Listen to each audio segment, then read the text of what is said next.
Ndabaye kazi mu gano cy'amasengesho mushizo na mwene so HABIMANA Djibril. Uno musi Imana yashyize mutima wanje bivuga ngo amasengesho yishurwa. Mbega wowe kuranguka waruzi ko hari amasengesho Imana yishura n'amasengesho Imana itishura. Uno musi tuza kuganira rero amasengesho Imana yishura. Amasengesho Imana yishura none ameze gute?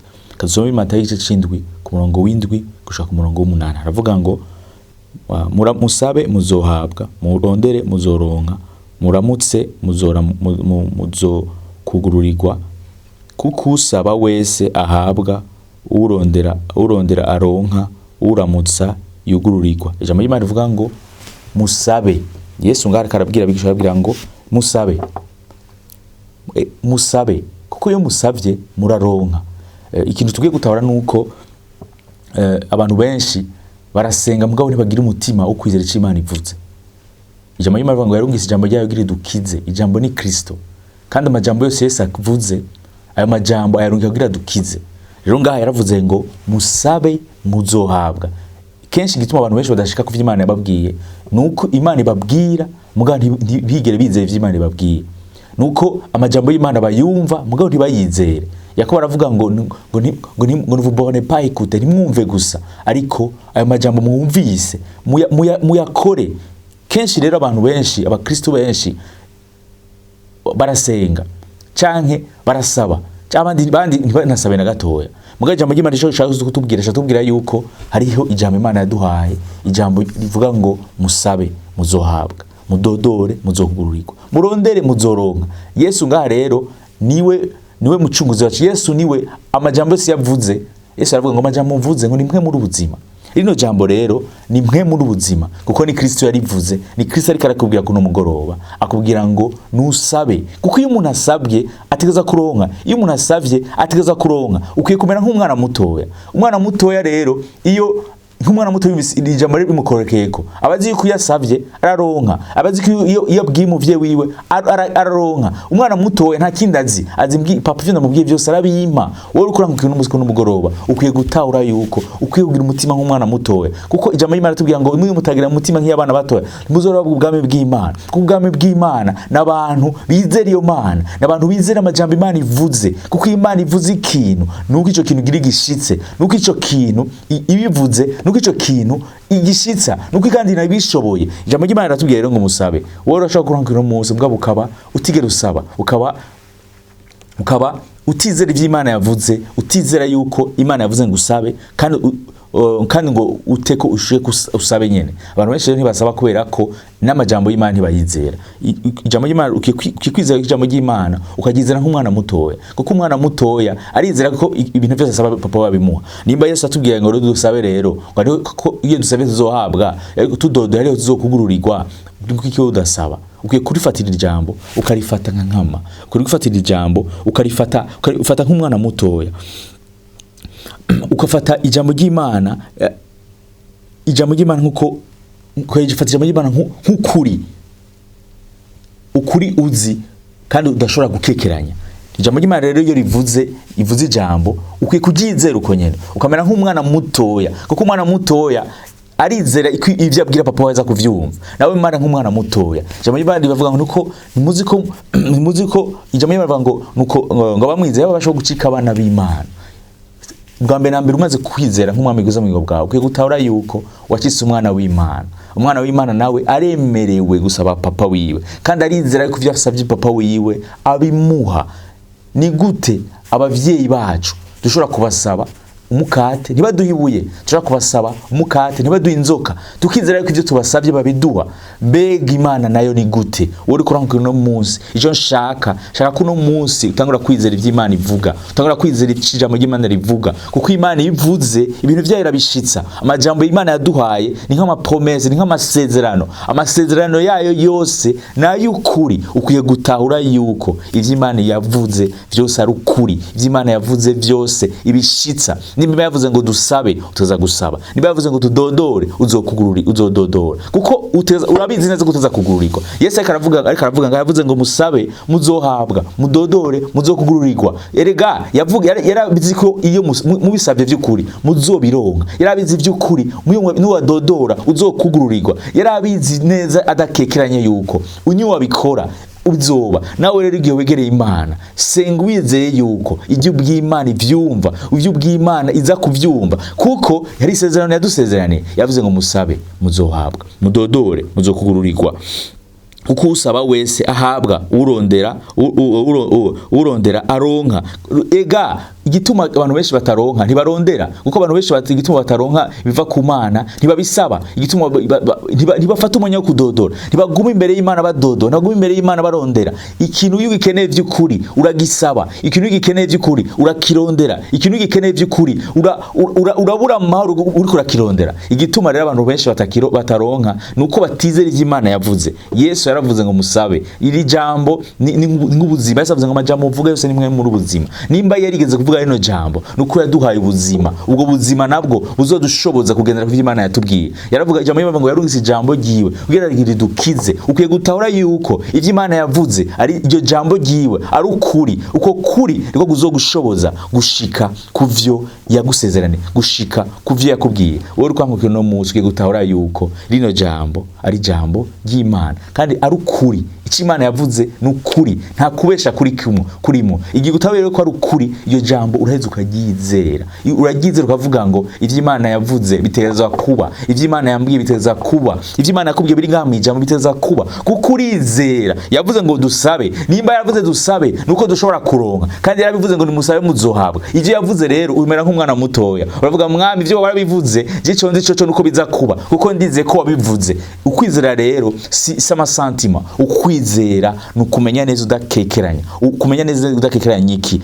Kumenya udakekeranya ivyo Imana yavuze. Kuja manyoro ngo kwizera kuzana no kumva. Utaza nimba warumvise icyo Imana yavuze, nimba warasomye ijambo ry'Imana ikagutahuza, ikaguha jambo rikaza nkarema, rikaza nk'ikintu kiza gukonfirma ko ivyo Imana yavuze ari byo, ukaza kuryakira n'ubugwa neza, ukaza kuryakira no kwizera kose, ukaza kuryakira nk'ukuri, hamukatangura kurigenderamo. Ijambo ry'Imana yatubwiye rero musabe muzohabwa. Ijambo rero tuza kuryizera kuko Imana yaravuze musabe. Hama rero abantu benshi gituma rero badashika kuvyo Imana yababwiye nuko ijambo ry'Imana tukadusoma muri Yakobo igice cya 4 gukora ku murongo wa 2 haravuga ngo murifuza ariko ntimuhabwa,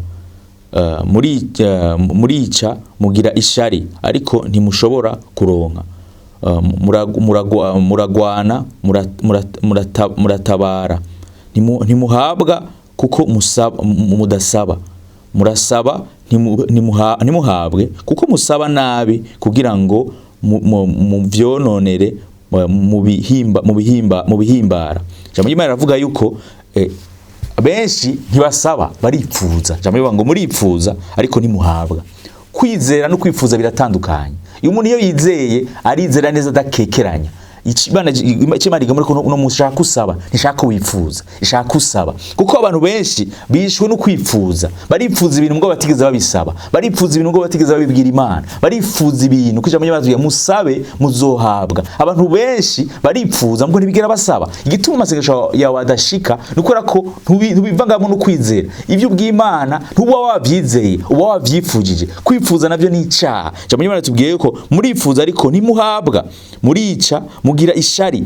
Abantu benshi baza imbere y'Imana apana kubera ko bashaka ko Imana ibaha ivyo bintu, apana kubera ko baje gusaba by'ukuri, baza bafise amashari. Yabonye ujya muntu abifise ibintu kanaka nawe akaca vyifuza. Uko kwifuza si gusenga, uko kwifuza si gusaba, uko kwifuza ni icyaha. Ico Imana ikeneye kubuza nk'umwana mutoya, iza witeze, uza udafise ishari mu mutima wawe, uza utifuza ibintu vy'imburakimazi. Jambo y'Imana ravuga ngo ariko ntimushobora mugira ishari ariko ntimushobora kuronka, muragwana muratabara, ntimuhabwa kuko mudasaba. Abantu benshi rero baripfuza ngo ntibasaba, ntimuhabwa kuko mudasaba, ntimusaba. Ijambo y'Imana haravuga ngo ntimuhabwa kuko mudasaba, murasaba ntimuhabwe kuko musaba nabi. None ijambo y'Imana ko murasaba ko musaba nabi. Musaba nabi gute? Katubandanye dusoma kugira ngo musaba nabi kugira ngo muvyononere mu bihimbara.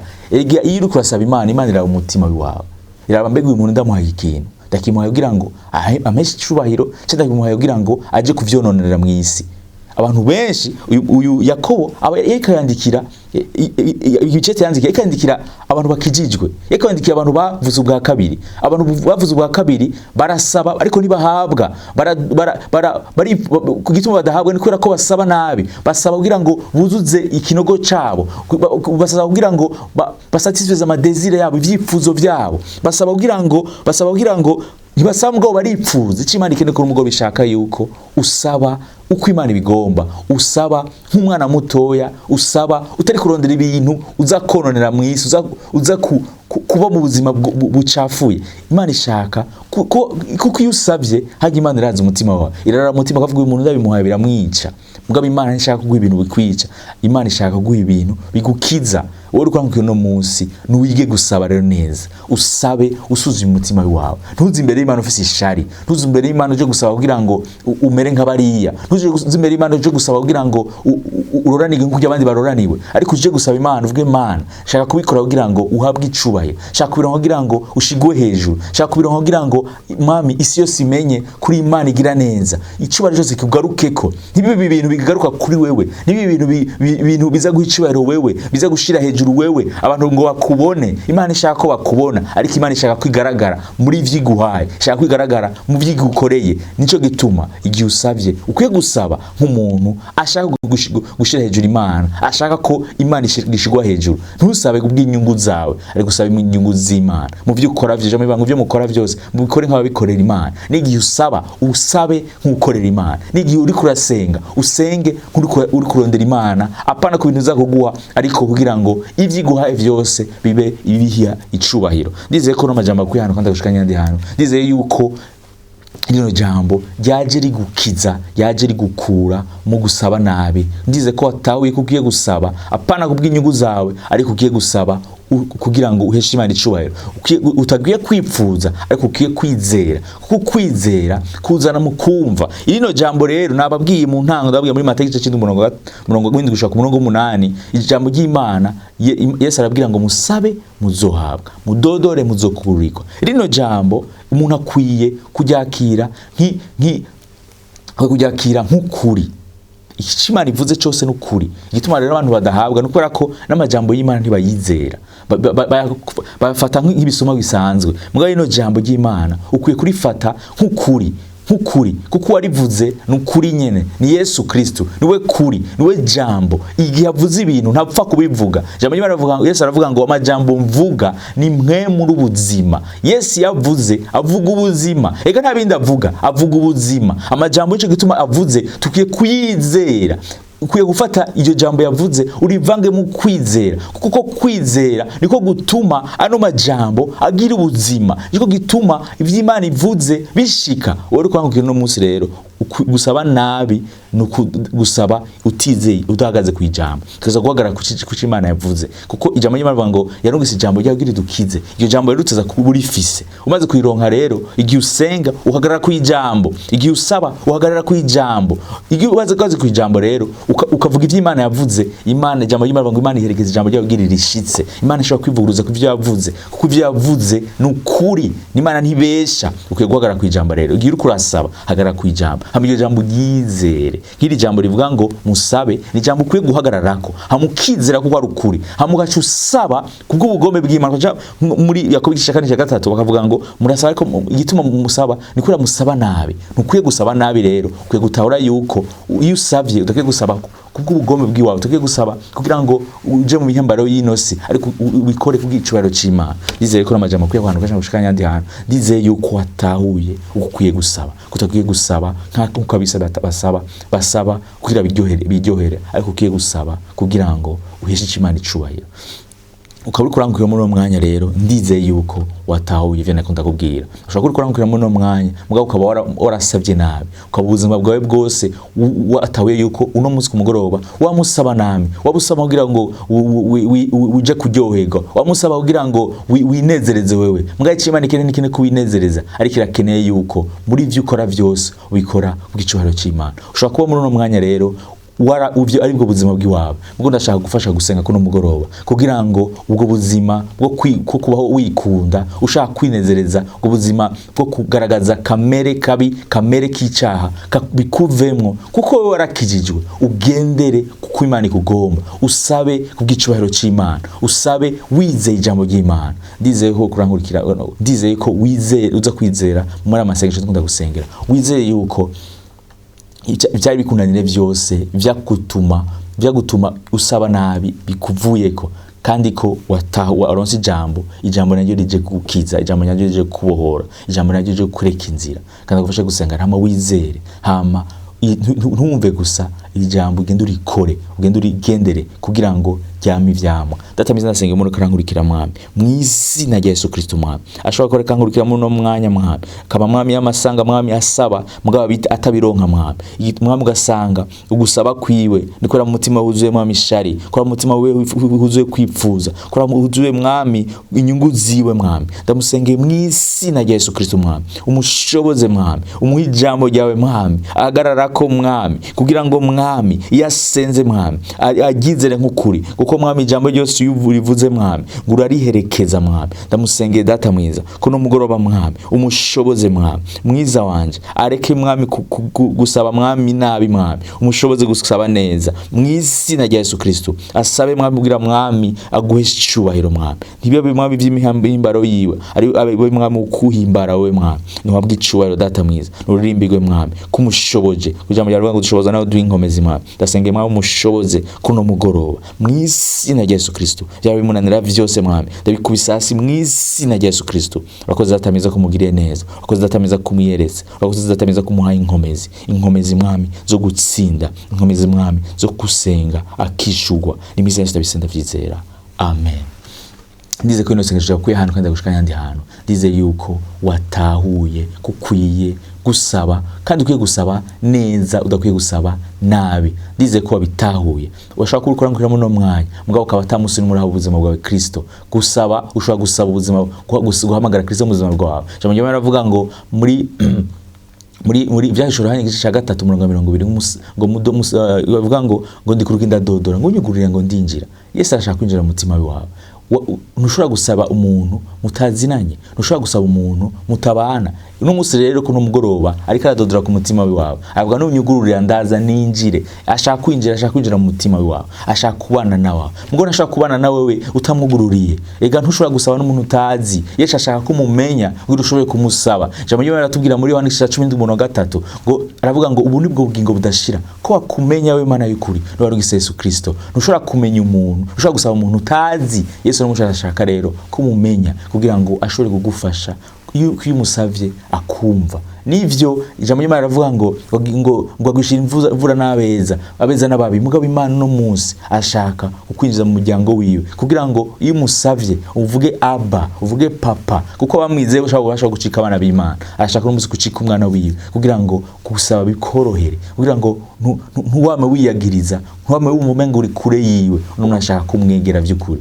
Nimba ushaka gufasha kugenda sengesho, ijambo ry'Imana ravuga muri Warumi igice c'10 umurongo w'icenda, tuzize umutima atwazuza akanwa kawe wizerike, wizerike ko Kristo yakoze ku musaraba, wizera ko yapfuye akazuka apfira ibyaha, yakubiswe yakubitirwa wewe, yazutse kugira ngo wewe uzukuri mushasha. Uno munsi rero ukaba ushaka kumwizera, uba wizeye ubuzima bushasha, ubuzima bwo kutagendera mu byaha, ubuzima bw'intsinzi. Ubwo buzima nago muri Kristo Yesu. Jambo ngo ufise umwana afise ubuzima, ngo udafise umwana ngo nta buzima afise. Ushaka kurukura mu munsi ngo shaka kutahura yuko igihe udafise Kristo atabuzima bufise, igihe udafise Kristo usa n'umuntu yapfuye, n'umupfu agenda. Yesu n'umusa ashaka kugendera muri ubwo buzima bw'ubupfu, ariko ashaka ubuzima bwiwe. Jambo y'Imana ngo ufise umwana ubuzima buca buza muri we. Ufise umwana afise ubuzima, atangenda niyo asavye Imana iramwumva. Kuko Yesu aravuze ngo intama zanje ngo ndazi n'amazina ziranzumva ijwi ryanje zikankurikira. Iyo avuze uramwumva, iyo uvuze nawe arakumenya, kuko aca kumenya nk'intama yiwe.